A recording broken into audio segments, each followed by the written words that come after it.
মহুয়া মৈত্রকে ধুয়ে দিলেন শুভেন্দু অধিকারী। মহুয়া বনাম শুভেন্দু, আচমকা হলোটা কি? মহুয়া বিতর্কে বিরাট আক্রমণ করে বসলেন শুভেন্দু অধিকারী। মহুয়া বিরোধ, মহুয়ার মথুয়া মন্তব্যের রাজনীতি উত্তপ্ত, আর এই নিয়েই সরব শুভেন্দু অধিকারী। ভোটের সময় অন্য দল মন্তব্য নিয়ে তৃণমূল বিজেপির দ্বন্দ্ব চরমে। শুভেন্দুর কড়া সুর, মহুয়ার মন্তব্যকে অপমান হিসেবে আখ্যা দিলেন তিনি। রাজ্যের রাজনৈতিক বাতাসে উঠল ঝড়। মহুয়া মৈত্র বনাম শুভেন্দু, ভোট নির্দেশ নামে নেই বিতর্ক। কৃষ্ণনগরে মহুয়ার বিরুদ্ধে বিজেপির প্রতিক্রিয়া আসতেই সরগরম রাজ্য রাজনীতি। কিন্তু কেন বারবার বিতর্কে জড়াচ্ছেন মহুয়া মৈত্র? নেপথ্যে ঠিক কোন কারণ রয়েছে? শেষ পর্যন্ত শুভেন্দু মহুয়ার বিতর্কে জল কতদূর গড়ালো দেখুন।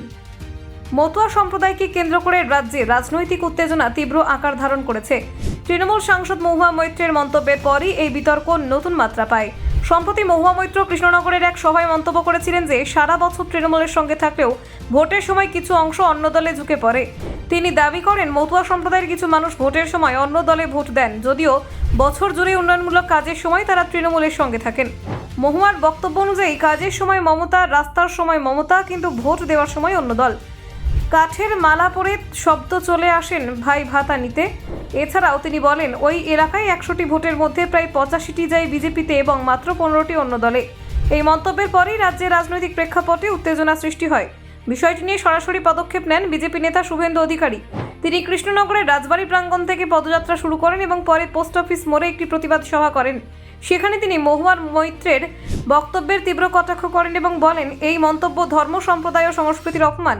শুভেন্দু অধিকারী বলেন এখানকার সাংসদদের কত বড় সাহস, একবার নয় বারে বারে হিন্দু সংস্কৃতি, বৈষ্ণব, নমশূদ্র, মতুয়া, তাদের ধর্মীয় রীতিনীতি, তাদের গুরুদেবের দেখানো পথকে অসম্মান করছেন। প্রতিবাদ হয় না কেন? আমাদের সনাতন সংস্কৃতি রক্ষা করব। তার বক্তব্যে স্পষ্ট হয়ে যায় যে বিজেপি মহুয়ার মন্তব্যকে গুরুতর বলে মনে করেছে। সভায় শুভেন্দু আরও বলেন করিমপুর হাতে রয়েছে, তেহট্ট যায় করছে, চাপড়া, কালীগঞ্জ, দেবগ্রামের কি অবস্থা? শিবরাত্রির সলতের মতো টিমটিম করে জ্বলছে কৃষ্ণনগরটা। ধুবুলিয়া অবধি এসে গিয়েছে, আর 17 কিলোমিটার বাকি রয়েছে।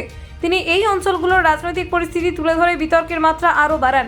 মহুয়ার মন্তব্যের পর নদিয়া জুড়ে বিজেপির প্রতিবাদ জোরদার হয়। বিভিন্ন জেলায় থানায় অভিযোগ দায়ের করা হয়। পদ্ম শিবিরের নেতারা মহুয়ার মন্তব্যকে কেন্দ্র করে তৃণমূলের বিরুদ্ধে সরাসরি অভিযোগ তোলেন।